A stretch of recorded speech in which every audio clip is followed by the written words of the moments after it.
Hello, my name is Andrea Jefferson. I'm a graduate student pursuing my doctorate in educational leadership here at the University of Southern Indiana. And I'm working on studying the accuracy of EdReady English, a placement tool being used at a Midwestern community college campus. This is the focus of my dissertation research. I'd like to share with you what I've learned so far. To begin, I'd like to know what comes to your mind when you think about community college. More specifically, what role does community college play in your city or state? When people think about community colleges, they often think about equity and access because community colleges have open door policies that allow students of all backgrounds and academic preparation to enroll. This is unlike sometimes the more rigid standards of four-year universities, which require particular SAT or ACT scores for enrollment. In contrast, community colleges accept students of all backgrounds, and because of this, they make higher education more equitable and accessible to students in their area.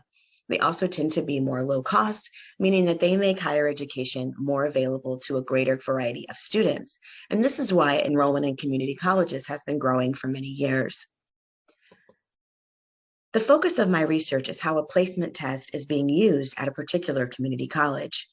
The sections of this conversation include an introduction and background, research questions I'm pursuing, the instrumentation and framework I'll be using, as well as the research design and participants. I'll close with a discussion of the significance of this work. Community colleges serve a democratizing role in higher education because they admit students of all levels of academic preparation. Their local focus and affordability make them a top choice for students across the country. But did you know that at about 90% of community colleges, students must take a placement test?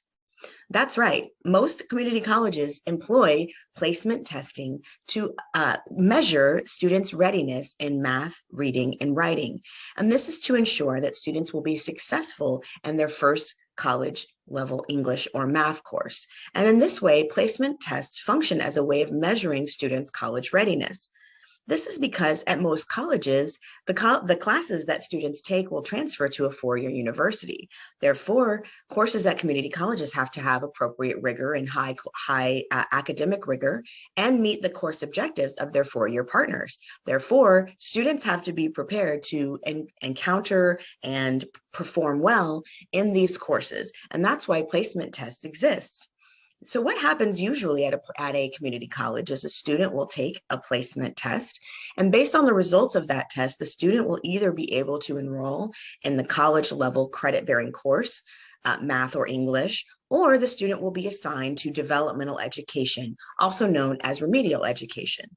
Now, these courses, they usually start with a 0 and they often don't count for college credit. The purpose of such courses is to help skill up or refresh or remediate students whose reading, writing, or math skills are not quite ready for college level courses. So sometimes students can spend 1, 2, or even maybe more semesters in these remedial classes as a result of their performance on a placement test. The most common placement tests used at community colleges across the country are the AccuPlacer, which is the most common, the Compass, which was made by the makers of the ACT, and the AccuPlacer is by the makers of the College Board. And then many community colleges are still using SAT and ACT scores as a measure of students' math, reading, and writing readiness.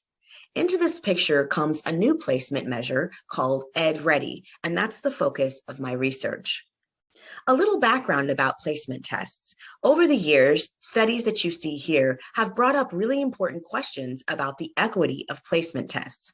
Specifically, most placement tests, including the AccuPlacer, Compass, and ACT, tend to reflect inequities, racial inequities, and socioeconomic inequities that we tend to see in our society. So for example, students from minority groups and those from low socioeconomic backgrounds are more likely to be placed in remedial courses by placement tests. Because of this, we see an overrepresentation of minorities and students from low socioeconomic backgrounds in these remedial classes. If you recall, remedial classes often do not count for college credit. So being assigned to a remedial class, while it could be necessary, could in fact delay students' educational timelines and cost them money, either from financial aid or out of their own pockets. Another problem with placement tests is accuracy. For a long time, Accuplacer was considered the gold standard for placement tests. However, recent studies have called into question its accuracy. In fact, some studies have shown little to no correlation between students' grade score on the Accuplacer and their grade in their first credit-bearing math or English course. In fact, some studies have shown that it's better to place students directly into math and English courses without using a placement test at all, that would be, in fact, more accurate than the misplacement that occurs from using Accuplacer or Compass. In fact, a landmark study by Scott Clayton et al. Found that as many as 1/4 of students who used a placement test were misplaced into a remedial course. That means that students were placed into remedial math or English when they could have, in fact, been very successful in the college level course. This is why it's really important that whatever placement test we're using is both equitable and accurate. Let's talk a little bit about that remedial coursework. So we know from many studies that students who are assigned to remedial coursework are less likely to graduate or transfer to a four-year school than students who were not assigned to remediation. Now that makes sense in some regard because you can imagine that students that need remedial coursework may tend to be less academically prepared and therefore may encounter more obstacles in college. But what if students are misassigned to remedial coursework? Then they could be facing negative outcomes when they didn't necessarily need to. In fact, many studies show that remedial courses can serve as a barrier for some students.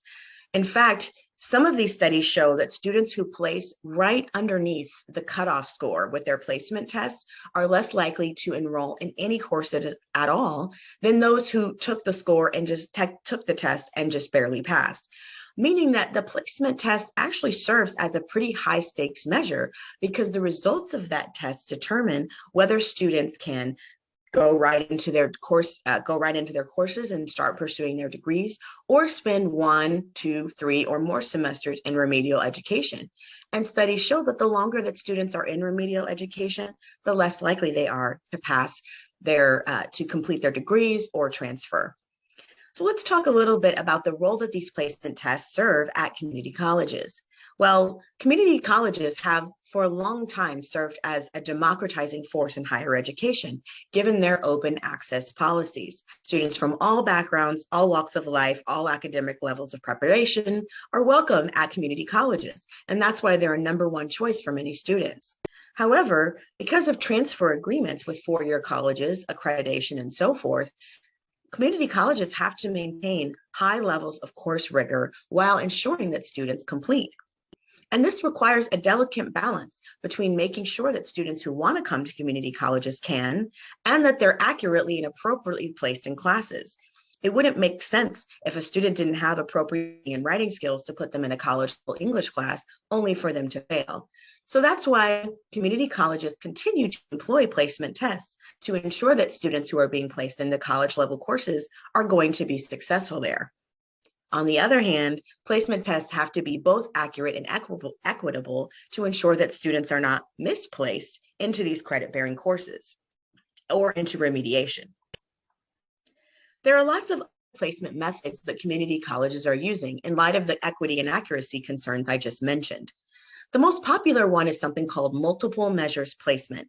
And this is where colleges allow students to show their college readiness in more than one way. Now, colleges have lots of ways that they do this. Sometimes it's an algorithm, and so there will be a balance of factors. For example, students can show their high school GPA, their SAT, PSAT scores, or maybe their score in an AP course. And then the college will use an algorithm to determine the weight of each of those measures. And all of those measures combined help the college make a decision about the student's college readiness. Other times, colleges use a decision tree method, meaning if students don't have one metric, they can show another. If they don't have an SAT score, they can perhaps show their high school GPA. Another method that colleges have used is called self-placement or directed self-placement. Exactly like it sounds, this is where students are provided information about the courses and they get to decide whether they want to take developmental or remedial English or math, or if they would like to take a college level course. This is what's happening essentially in Florida, which eliminated all placement tests. Students, when they come to the college, are given information about the courses by an advisor, and then they get to decide if they want to take developmental courses or if they want to take college-level credit-bearing courses.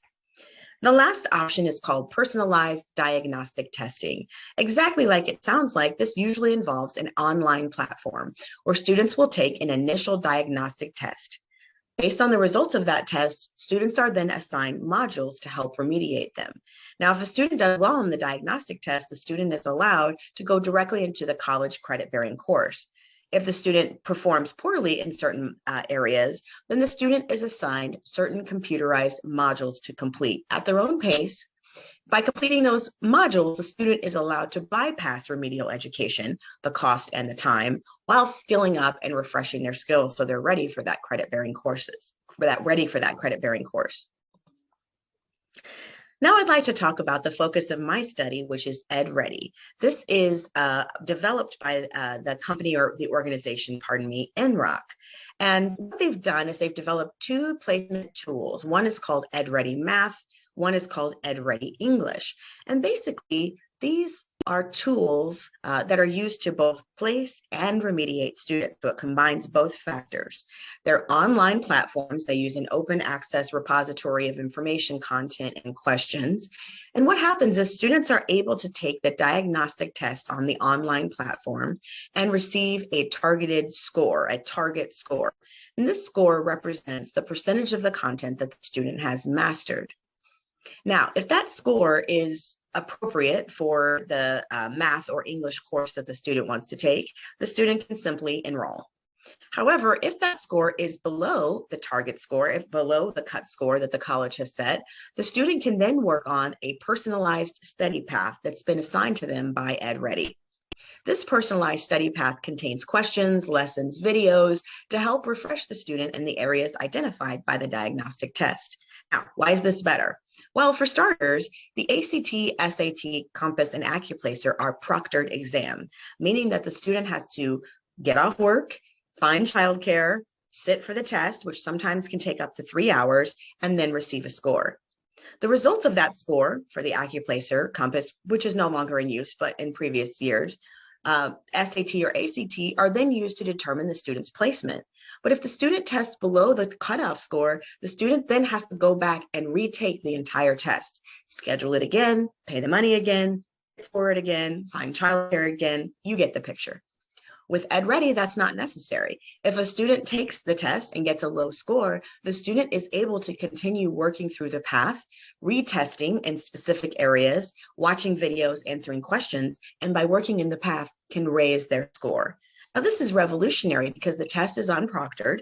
The students are allowed to work at their own pace, and if they have to retake it, they don't have to sit in a testing center, nor do they have to pay an additional fee.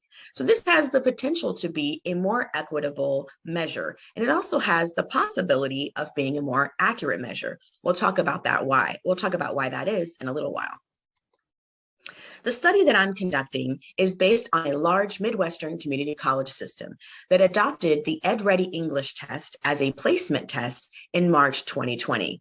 This was in part because of the pandemic. Whenever testing centers closed, there was no way for students to take placement tests. EdReady, as you remember, is not proctored and can be taken at home, making it an appropriate choice during the pandemic. But the results that the community college has seen have caused them to retain EdReady despite the pandemic restrictions being lifted. This particular community college system uses multiple measures placement. This means that students can enter the school with their ACT, SAT scores, their AccuPlacer score from previous years, or their high school GPA. If students don't have any of these measures, then they may use the EdReady English to place into their first credit-bearing English course. I'm going to be focusing my study on one campus, an urban campus of this large Midwestern community college system. And this is because this particular campus had piloted the EdReady English test before the entire statewide system moved to EdReady in March 2020. Specifically, I'll be focusing on their placement into the first credit-bearing English course. This is an English composition course entitled English 111. And this is a critical course for this particular community college system because it is required for every major and is a prerequisite for most general studies courses, as English courses often are. I'd like to talk about a couple of important reasons that determined why I selected the EdReady English test. First, this large Midwestern community college system has 19 campuses. So the accuracy of this EdReady test is going to vary campus by campus. So it's important to know, as the college is using this brand new measure, is it working accurately for all student populations, all demographics, and all geographic locations? Secondly, EdReady English, has an English and math test. Now, studies show that math placement tests, tend to be more accurate at diagnosing college readiness than English tests. So it's important to determine the accuracy of EdReady Math and EdReady English separately, because if I studied them at the same time, there could be a conflation because the EdReady Math could be more accurate than the EdReady English. So it's important to study each test separately and at each location. Here are the studies that I just mentioned that show that students who take EdReady Math tend to perform equally as well in their first credit-bearing math course as students who place using other metrics, such as AccuPlacer, SAT, or ACT. That's good news. That tends to indicate that EdReady Math is serving as a pretty good measure of students' college readiness in math. Unfortunately, there isn't any extant research on how EdReady English serves as a placement tool, leaving a gap in the research and a question mark in my mind about how well EdReady English is working as a placement tool for English and at this particular community college system. And finally, it's just really not known how accurately this placement test is working in this particular system at this particular campus. What would really be needed is for there to be research done on the accuracy of this placement test at every single campus of this community college system, both in math and English. Now, that's a bit of a too big of a job for me to do right now, but that's why I want to know, and I want to start with this particular community college campus and EdReady English specifically, because it's in use now widely. It's affecting the trajectories of many students' lives, and it's just not really known if it's serving its purpose well. The purpose of my study, which will be causal comparative and quantitative, is to analyze the accuracy of the EdReady English placement tool being used at one campus of this large Midwestern community college system. You'll notice that we're talking about the placement tool and not the placement test. And that's because, as I mentioned previously, unlike other placement tests like the AccuPlacer or the SAT, the student does take an initial diagnostic test, but then has a study path that they can work on to raise their score. Therefore, the diagnostic test and the study path together work as a placement tool because students can, if they wish, bypass remediation by working through the study path instead of enrolling a class like they would have with AccuPlacer. This study is going to examine students' scores on their EdReady English test and their performance in their first credit-bearing English course, which is English 111. Here are my research questions. Specifically, my first question is, how accurately does EdReady English place students into their first credit-bearing English course? There's two parts to this. The first is, what is the relationship between the student's score on the test and their grade in the first credit-bearing English course? We would expect if an ad placement test was accurate, it would be logical to expect that the higher the score on the placement test, the higher the score in the course. However, we just don't have this information. I'm not, drawing any conclusions. I'm not having any expectations, but just to help you understand why that's a question, we need to know, is there a correlation between their score on the test and their grade? Meaning, are they a good match? Higher the score on the test, higher the score in the class, one would imagine. Another question would be, what scores on the EdReady English test predict success being defined as a C or higher in the first credit-bearing English course? Now, at this point, the cutoff score that the community college system has placed as being passing on EdReady is a 70. However, it's unknown if a score 70 is correlated to a grade of C or higher in the English course. It's possible that students who are getting a 60, for example, are doing well in the course, or it's possible that students need an 80 to do well in the course. Again, we just don't know, and that's why research question B is there. The other two research questions are there because I'm concerned a little bit about equity and accuracy. So research question 2 is, how do grades in the first credit-bearing English course vary for students who were placed by the EdReady English assessment? Specifically, I'm going to be looking at age, right? Does it tend to be more correlated, or do students who are placed there by EdReady in different age groups tend to do differently in EdReady in their English course? Are students from different racial groups performing differently in their English class because after being placed by EdReady? And gender. The final question is, how do the English 111 grades of students who were placed there by EdReady relate to the grades of students who were placed there by other measures? So I'd like to know if students who were placed into their English class by EdReady perform as well, worse, or better than students who were placed there by their AccuPlacer scores, their ACT scores, SAT scores, or their high school GPA. Specifically, the instrument that I'll be studying is called the EdReady English test. So let's dive in a little bit more to the particular details of that test.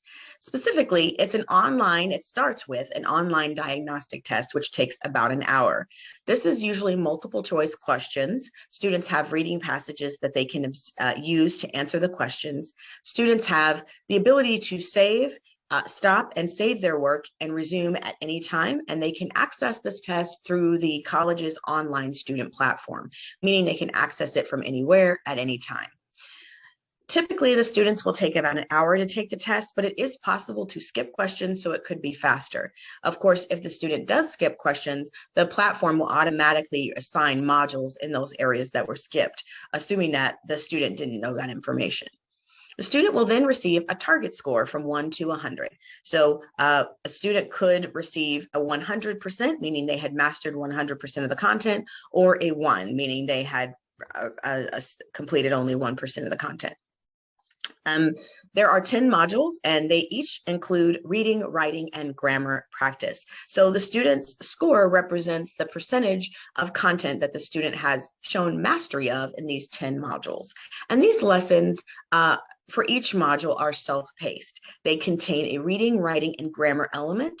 The student is able to watch videos, answer practice questions, and take module unit tests to show their growth in that area. Now, the student can't just test and test and test and test. The student actually has to spend time in the content before the program will let them test again.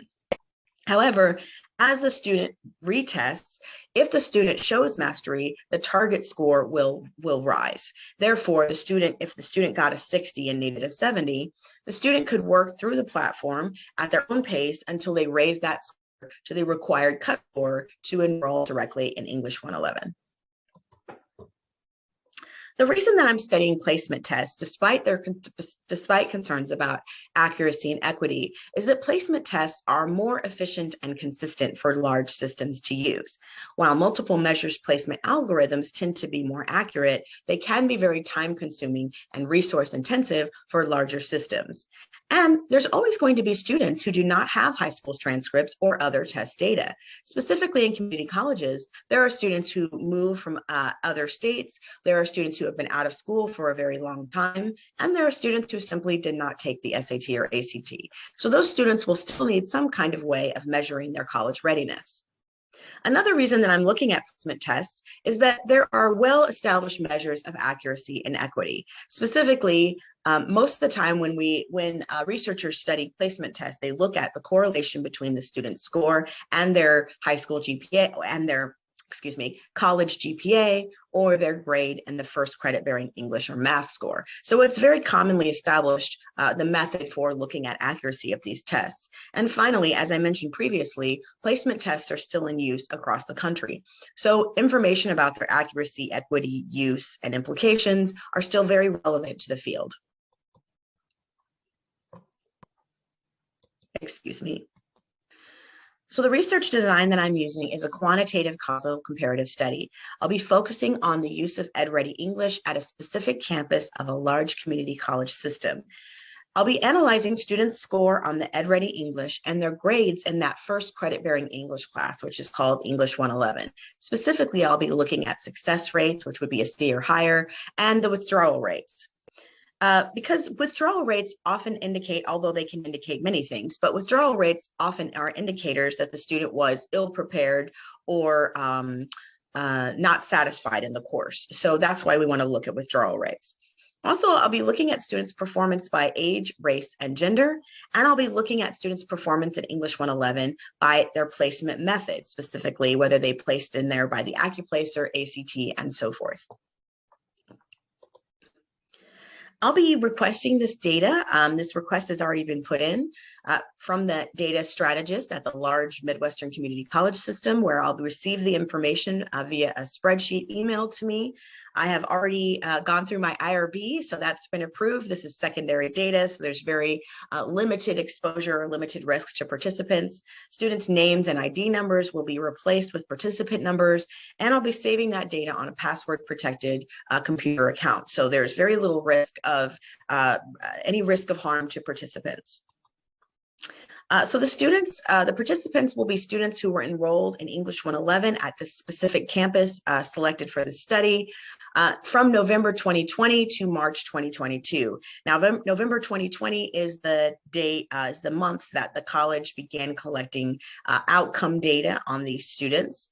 I'll be looking at students who placed using these different methods listed here. There will be approximately 3,000 students in the study, and purposive sampling was used because this particular campus had piloted EdReady before and had the appropriate infrastructure in place when the entire system moved to EdReady in March 2020.